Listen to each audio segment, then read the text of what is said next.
Today's film is easily one of the best that we're going to look at all month long. It's one of the most obscure and most criminally underrated, but that could be in part due to the very controversial and uncomfortable subject matter, so just be warned as we dive in. Before I start this episode, I just have to say, look at this poster without the title on it. Doesn't it look like it should be for Gone with the Wind 2? More specifically, an alternate sequel where Bonnie Blue Butler had lived? But nope, it's actually the poster for Dreamchild, arguably the darkest film in our lineup this month, but not in the way you might expect. It's not a dark adaptation of Alice in Wonderland. Actually, Dreamchild is based on the true story of Alice Liddell when she was no longer a child but an elderly woman in the early 20th century. The film chronicles Alice's much publicized journey to America to attend a Lewis Carroll dedication ceremony and to promote Paramount's upcoming 1933 film adaptation of his immortal Alice stories. What's so dark about this film, you may ask? It sounds like a normal biographical drama. What makes this film dark is that it touches on the possibly inappropriate nature of the relationship that Lewis Carroll had with Alice Liddell when she was 11 and he was in his early 30s. For centuries, there has been much speculation about Lewis Carroll's personal life and sexual orientation, including and especially his relationships with children. As the Reverend Charles Dodgson, he was an avid fan of photography. He liked to take photos of children, and he had a lot of, quote, young friends that he would meet up with on trains and keep up with as pen pals. All of this rightfully sets off every possible alarm bell to us in the 21st century, but the only fair way to judge these things is to think back to the standards of the time. In the Victorian era, life expectancy and the age of consent were both much lower than they are now. Plus, a bachelor and a clergyman associated with children was thought of as perfectly innocent. In fact, photos of nude or semi-nude children were quite normal and non-controversial in the heavily sexually repressed Victorian era because children were thought of as the ultimate symbols of beauty and innocence. There have also been many sources that have said that Dodgson's young friends were actually young women to whom he was sexually attracted, but they were deliberately made younger by biographers to avoid scandal since he was still a clergyman. So let's recap. Photos of nude or semi-nude children? Okay. Being attracted to sexually mature young women? Not okay. Yeah, the Victorian era had f***ed up standards of morality. All of this historical context should put Lewis Carroll in the clear, right? Well, not exactly.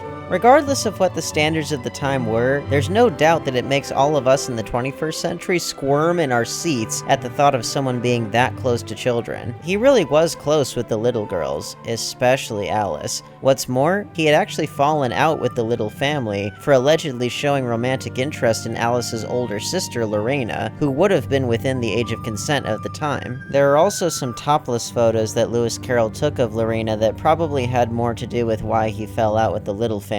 It hasn't been proven as the reason, nor is there more information on why the photos were taken in the first place, but needless to say, it's a complex web that unfortunately doesn't have a clear answer. It probably never will, because it was so long ago. There's a great timeline documentary about Lewis Carroll and what his relationship with the Liddell girls might have been. It covers it in much more extensive detail than what I've covered here. I'll provide a link to it in the description if you're interested. He was emotionally involved. There's just no question about that.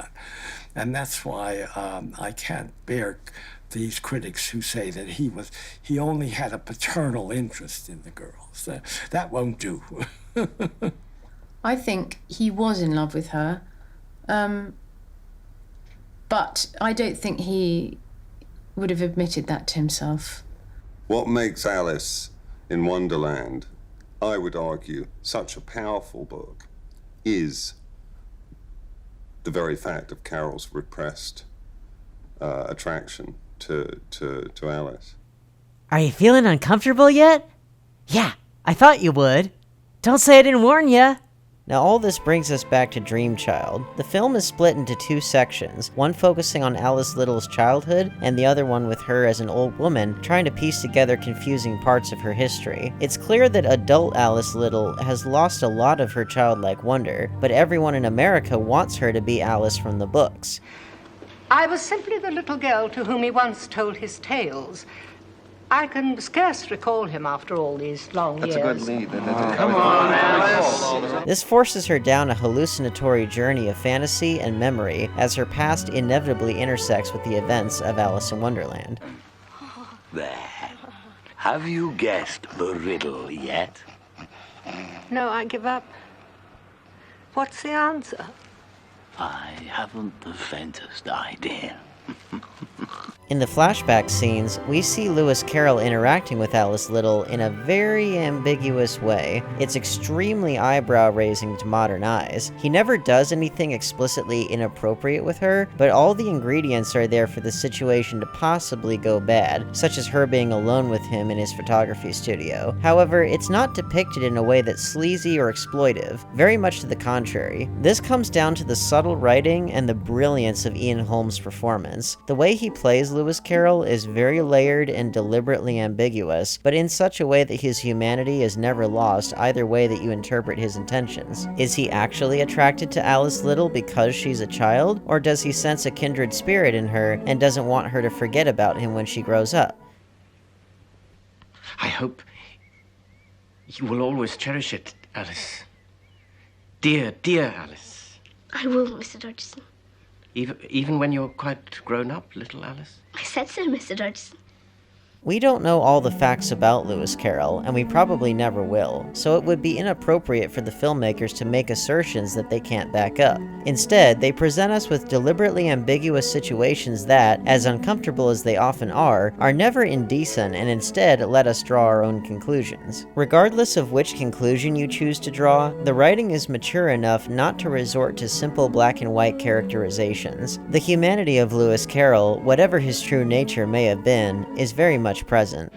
Don't lose your head to the first spotted youth with curl and pretty smile, 'cause For example, there's a heartbreaking scene towards the end where it's clear that Alice thinks of Lewis Carroll just as a silly old man. She makes fun of his stutter, which Alice Liddell did in real life. He tries to speak, but he can't get the words out due to his embarrassment regarding his speech impediment. you can really have no notion how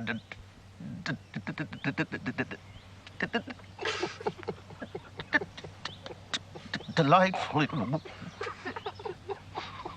The look on his face communicates his hurt, disappointment, and self-loathing. But in a moment of compassion, Alice comes over to hug him and they share a long embrace. The looks on both of their faces are extremely powerful. It's clear that they both care for one another in some way, but they're destined to go on different life trajectories. That small gesture has so much complexity and dramatic weight given both characters' conflicted feelings in that moment, which speaks to our conflicted feelings as an audience. The two must have had a strong connection of some kind.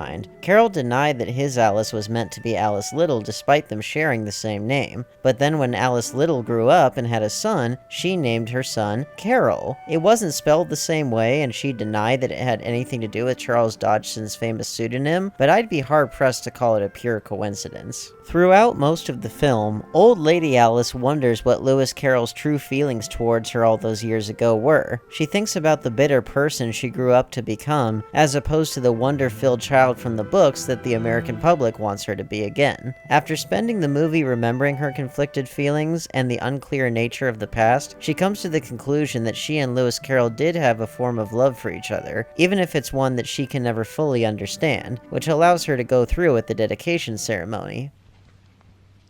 At the time, I was too young to see the gift whole, to see it for what it was, to acknowledge the love that had given it birth.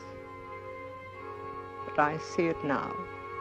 This movie is filled with mature themes like this that are handled in a mature way. All of us, as we age, re-examine our past and how it shaped us into the people we eventually become. When we're children, our relationships with the adults in our lives define us, for better or for worse. And if there's a possibility that an important adult in your life might have had romantic feelings for you when you were a child, it would cast a heavy layer of doubt over everything you've ever known. The only way to find the truth is through the intersections of fantasy and memory. That's really really great stuff. There is a subplot involving Peter Gallagher as a reporter and Alice Liddell's assistant falling in love with him, but quite frankly, it's not very interesting. It feels like it's filling time in between the flashback and fantasy sequences. There's so much heavy and complex drama occurring in the past and the present within Alice Liddell's soul that it's more than enough to carry the film. Speaking of which, the flashback and fantasy sequences are supplemented with amazing animatronics and puppetry work done by the Jim Henson Creature Shop. What's more, one of the producers of this film was Rick McCallum, who would later go on to produce all 3 Star Wars prequels. Interpret that as you will. Overall, Dreamchild is one of the most underrated fantasy dramas I've ever seen, and one of the best Alice in Wonderland films ever made. It touches on uncomfortable subject matter and unanswered questions from the distant past in a mature way that's respectful to the audience's intelligence and the fact that we'll never know the full story of who Lewis Carroll was or what his intentions were. The performances are multi-layered and powerful, and the fantasy is used to communicate childhood wonder and adult confusion. It breaks my heart that this film is so obscure and not widely circulated. It deserves to be seen and talked about, and emulated by future filmmakers wanting to make compelling fantasy dramas about important subjects.